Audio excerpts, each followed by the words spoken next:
어디서 개가 짖어? 저는 사람이네? 범진보 180, 민생당까지 다 합쳐가지고 비례를 받는 경우에 그것이 불가능한 것은 아니다. 이렇게 보고 있습니다. 갤럽 거죠. 그리고 이제 같은 조사에서 정당 지지도 격차가 44대 23으로 벌어졌어요. 44대 24, 44대 18까지 나온 것도 있네. 까만 게 무당청이구나. 예, 무당청이 18%, 더불어민주당이 44, 미래통합당이 23. 이게 21% 차이잖아. 거의 더블 스코어거든요. 야, 그러네요.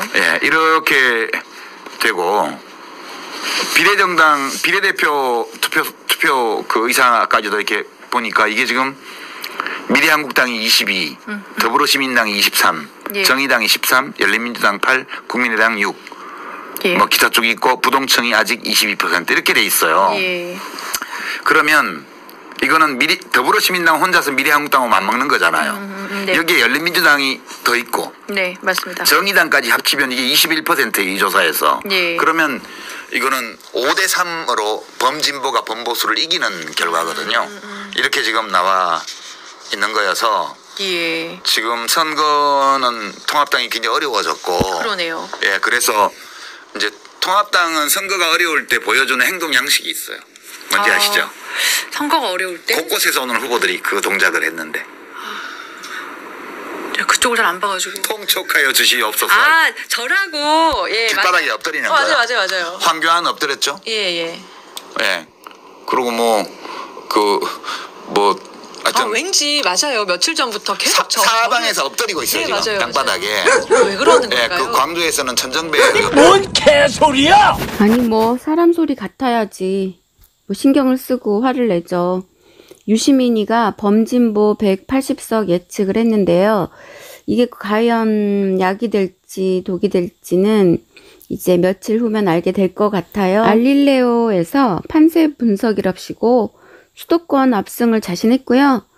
그런데 사실은 이게 오만으로 보이지 않을까요? 아니면은 무슨 환상인가요? 이 사람이 차시 사이로 총선 결과에 대해서 더불어민주당 등 범여권은 이제 180석을 전망했어요.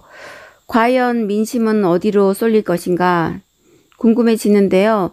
어떻게 이렇게 나라를 망치고 있는데 이런 상태에서도 그렇게 많은 지지를 받는다? 그거는 상상할 수가 없는 일인데 한번 살펴보겠습니다. 유시민은 지난 10일 날 노무현 재단 유튜브 채널에서 노무현 참 안 됐어요. 이런 사람이 자신을 대표하는 그 재단의 그 이사장이라니 말이에요. 유시민의 알릴레오 라이브에서 민주당에서는 조심스러워서 촉새 130석 달성에 플러스 알파를 위해서 노력 중이라고 이제 말하고 있다면서 너무 의석 확보를 많이 한다고 하면 지지층이 이탈될 우려가 있기 때문에 소극적으로 말하는 경향이 있대요. 자기 말이지. 아니면 그들은 전부 그렇게 생각할 수도 있겠네요. 유 이사장은요, 비례 의석을 합쳐서 범진보가 180석이 불가능한 것은 아니다. 이렇게 예언을 했어요. 그리고 또 뭐라 그랬냐면은 미래통합당이 선거가 어려울 때 다른 방법으로 보여주는 게 있대요. 그러면서 황교안 대표도 엎드렸다고, 사방에서 엎드리고 있다고. 다 들으셨죠? 전체적으로 선거 판세가 민주당의 압승 분위기로 흐르고 있다. 이렇게 확신을 했고요. 전국 판세도 예측을 했어요. 아니 이 사람이 무슨 저기 전문가인가요? 참네. 하기야 뭐든지 잘난 척을 하니까. 그때도 그랬잖아요. 조국 와이프가 빼돌린 걸 가지고 증거 보전이라고 마치 자기가 뭐라도 아는 것처럼. 전부 이 사람은 말하는 게 전부 개뻥이에요. 이 사람 뭐라 그랬냐면은 전체 지역구 49곳 중에 민주당이 39곳, 통합당이 10곳 의석을 얻을 것이라고 했대요. 그리고 송파을, 거기는 지금 민주당 최재성하고 통합당 배현진이 초접전인데요. 부동산 이슈가 있어가지고 여론조사가 튀고 있다는 거예요. 그리고 경기 고양에서도 이게 나타나는 현상이래요. 서울은 통합당이 경합 우세를 보이는 지역이 10개가 안 된다고. 그 말투 기억나시죠? 상상이 되시죠? 어떻게 했는지, 촉새 어떻게 제잘거리는지. 경기권에 대해서는 민주당이 서울보다 더 확실하게 우세를 보이고 있대요. 경기 북부 농촌 지역이나 남부 일부 소도시를 제외하고는 압도적인 우세라는데요. 농촌을 무시하는 거네요. 그리고 소도시도 무시하는 거고요. 왜 그렇다고 생각하는지 정말 웃기네. 통합당이 10개도 못 가져갈 거라고 낙관을 했어요. 선거 때마다 캐스팅 보트 역할을 하던 충청권에 대해서도 유 이사장은 한 석이라도 민주당이 더 가져갈 것이라고 또 했고요. 호남은 뭐 하지 말죠? 이러면서 말할 필요도 없다는 얘기예요. 그렇게 하면서 압도적인 지지를 받을 것이라고 자신했어요. 이거는 맞는 것 같네요. 영남권 중에 대구 수성을에 출마한 홍준표 전 대표에 대해서는 종로는 황교안 대표 낙선이 확실해졌다고 또 제잘거렸고, 이분 홍 전 대표에 대해서는 당선돼서 돌아오게 되면은 민주당의 위기가 시작될 거. 또 뭔 소리야? 그렇게 말했고요. 다 사라지면 이 당이 내 당이다 할 것이니 통합당에 한바탕 회오리 바람이 불지 않을까. 뭐 이렇게 전망해서 이랬다 저랬다. 그냥 정신이 없는 것 같아요. 그리고 부산, 울산, 경남 지역구에 대해서는 40곳 중에서 10곳이 민주당이 당선되리라고 본대요. 부산은 뚜껑을 열어봐야 아는 지역이라서 예측은 못하겠지만 민주당이 일방적으로 밀리는 선거는 아니다 이렇게 말했는데, 아무래도 불안하니까 뭐 우리가 이제 어차피 질 거다 이러고 그 자기네들 지지자들이 그 투표를 안 할까봐 일부러 지금 이렇게 말하는 거라고 좀 생각되거든요. 그런데 이제 이렇게 또 나불거리니까 여권 내에서는 다소 걱정하는 분위기가 감지된대요. 선거에서는 겸손이 미덕인데 이 촉새가 너무 낙관론을 편다는 거예요. 민주당 관계자는 그 유 촉새는 자신감은 좋지만 선거에서는 악재로 작용할까봐 걱정된다는데, 자신감이 아니라 이건 불안감의 표출이겠죠. 유권자들이 민주당을 좋아해서가 아니라 대안이 마땅치 않고 코로나19 대응이라도 잘했으니 잘했다고? 뭘 잘했다는 거죠? 표를 준다는 건데 촉새 분석은 다소 오만해 보일 수 있다라고 우려를 표했어요. 자기들도 모르나? 야당에서는 뭐 당연히 이제 일제히 비판을 했는데요.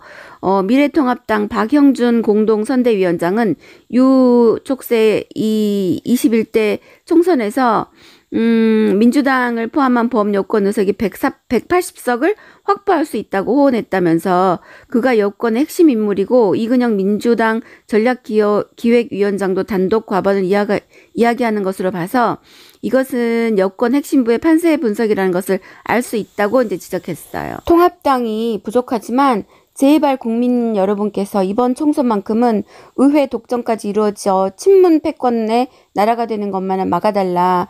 견제의 힘을 야당에게 주시라. 잘못된 정책을 바꿀 힘을 주시라. 이렇게 호소를 했다고 해요. 민생당 선대위 서령호 대변인은 만약 범여권 180석이 된다면 정부의 독선과 패권에 대해 건전한 비판과 견제가 힘들다 이렇게 논평했는데, 다들 지금 아주 좀 여유 있게 생각하는 것 같아요. 180석이 된다면 나라가 망하는 거죠. 나라 없어지는 거예요. 우리나라 전부 북한에 넘기는 건 아니고 중국에다 넘겨가지고 우리는 아마 중국의 어떤 작은 속국이 되거나 식민지가 되거나 이렇게 될걸요. 그리고 미국하고는 이제 완전 절연을 할 거고 우리는 망하는 거예요. 나라가 없어지는 거라고 그렇게 말씀하셔야지 맞다고 저는 보거든요. 어쨌거나 뭐 유시민 이 오도방정 이 촉새 말을 들으니 뭐 어쨌든 기분이 참 더러워지네요.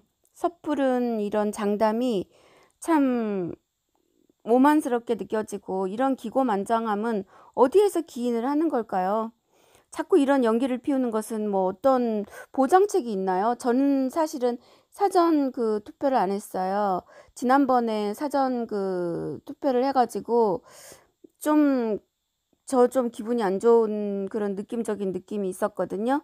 그래서 안 해서 이번에는 4.15 때 이제 하려고요. 당일날 가서 하려고 그러는데, 얘네들이 이렇게 180석 운운하고 이렇게 밑밥을 까는 거 보니까 정말 그 악몽이 되살아나는 것 같고 정말 좀 불안해요. 자꾸 사전투표 캠페인을 버리는 것조차도 좀 의심스럽고 어느 동네에서는 동대표들이 사전투표하라고 독려를 했다고 그런 그 어느 저기 유튜브 방송인가? 거기서 댓글을 읽은 터라 이게 지금 사실은 좀 되게 불안하네요. 느낌이 좀 안 좋아요.